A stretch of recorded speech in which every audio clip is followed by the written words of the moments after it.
ng arka na naligtas sa bahay. Ay, sa baha. Sa bahay. Sa bahay. Walang tumaasi. Ay, sumagot ka. Hindi nga. Ganyan ang instruction. Kuya Bang. Kuya Bang.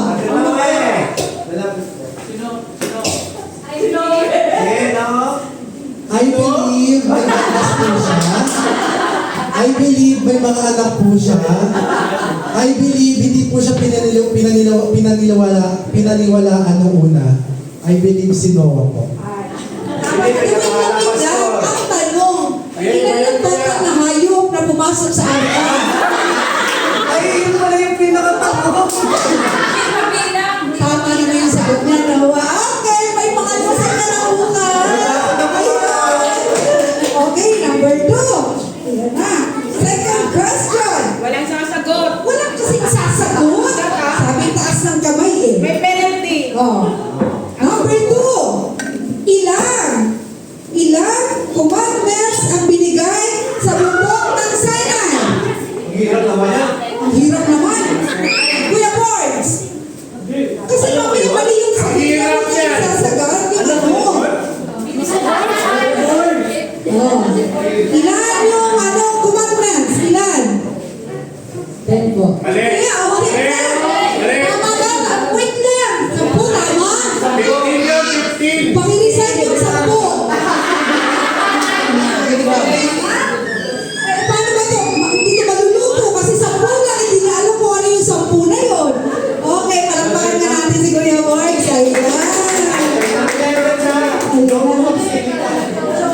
Oh, number 3. Sino ang pinatay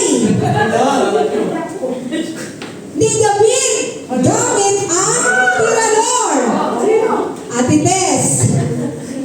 Kasi hindi na kaya. Sige, game. Alam mo yun? Tama ba to? Si Gulayan ba to? Si Gulayan? Ang nakalagay dito, Delilah. Ate Tess, congratulations. Ayan. Saya-saya lang. Kalawin na, di natin tine-expect. May ulam na tayo bukas. Number 4. Ano? Dino, kamusta? Kasi pwede tayo sumalit eh. Sige, wala kayong pang-almusal bukas. Kaya natin, lahat mag-join ha. Okay, nawala na ako. Number 4, no? Ano ang unang himala ni Jesus sa Kana? Kuya Dudes! Ano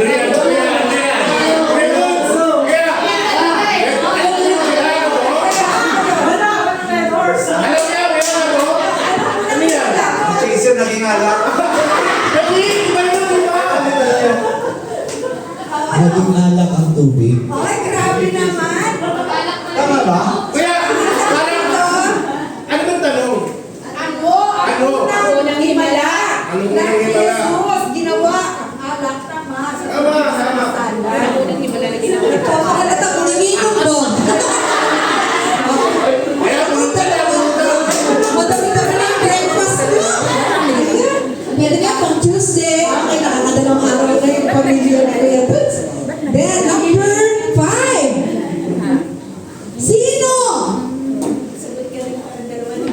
Taken from John 10:11. Sino ang tinatawag na Good Shepherd? Si Jesus. Si Jesus. Kailangan mo ba ito? Halika na, mag-breakfast ka. Tingnan mo, papaklaim pa sa kapatid mo. Hindi mo? Ay, thank you Lord sa ayuda talaga. Ayaw mo pa sasabihin. Wala nagtaas ng kamay eh. Ayaw eh. Number 6. Oh, number 6 na tayo, ha? Ilang apostol meron si Jesus? Ilan yun? Ilan? How many Ilan? How many? How many? Oh, you come here, you answer. How many apostles? 10. Wow!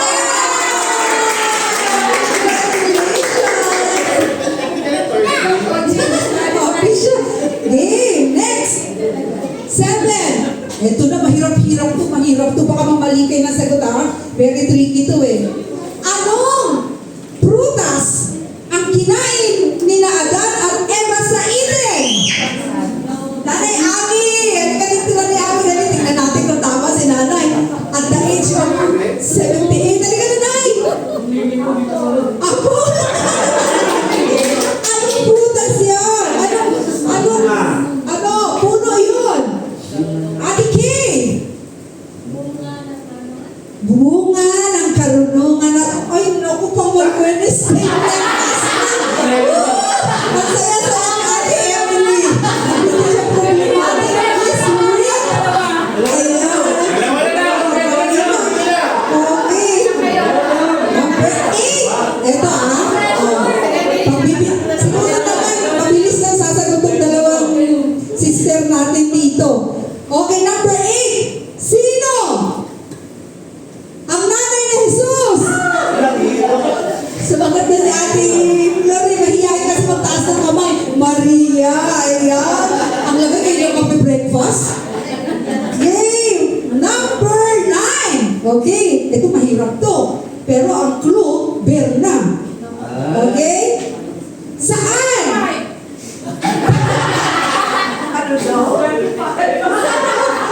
Saan? Ipinanganak si Jesus. Dave. Okay. Saan pinanganak si Jesus? Bethlehem. Yay! Dito. Ito na yung yung tanong ko kanina. Karugtong ko ang tawag ko ng tanong kanina. Number 10, last. Sino ang pinakamalakas na tao sa Bible? Samsung. Huawei. Cherry Mobile. Sino ang pinakamalakas na tao sa ang hilahin kasi sa Kuya, si Evan sila, si Evan. sabi daw Samsung, Panasonic. Ate Sel yung unang sumagot. Mababa lang yung kamay na hindi nyo maitaas. Okay? So, pakpakan nga natin si Lord sa 10 winners natin. Kaya sabi ni Ate Sol, muna daw bahalang magbigay doon sa 5 kung sino daw.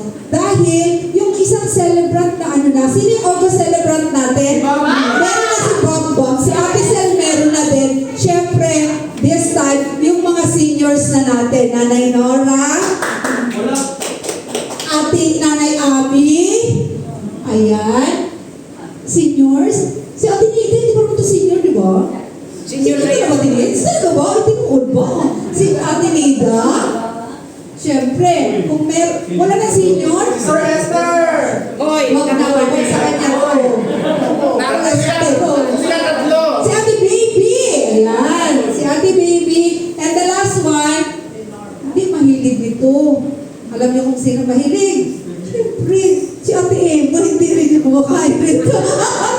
Palakpakan ka natin sa Lord, ayan. Okay, clear na po natin. Babal dito kay Ate Shelo, dadayo na lang siya sa Fairmont para makatigil. Ate Nida, kay Ate Baby, pakipabot. Nanay Ami and Ate Norms, ayan. Palakpakan nga po natin si Lord. Nakuha ni Ate Sol, di ba, na pagpapala sa kanilang opisina, pero ang isip niya, pamilya niya sa Joyful. Tama po ba? Ayan, sharing is caring. Ayan. So, nakakatuwa, no? Munti man yan, pero ang laking bagay yun, no? 3 ba naman kay Kuya Dulce? So, yung nila, ang masal nila, 3 araw. Thank you, Lord. Itlog na lang ang kulang. Sa susunod naman natin yun, so itlog.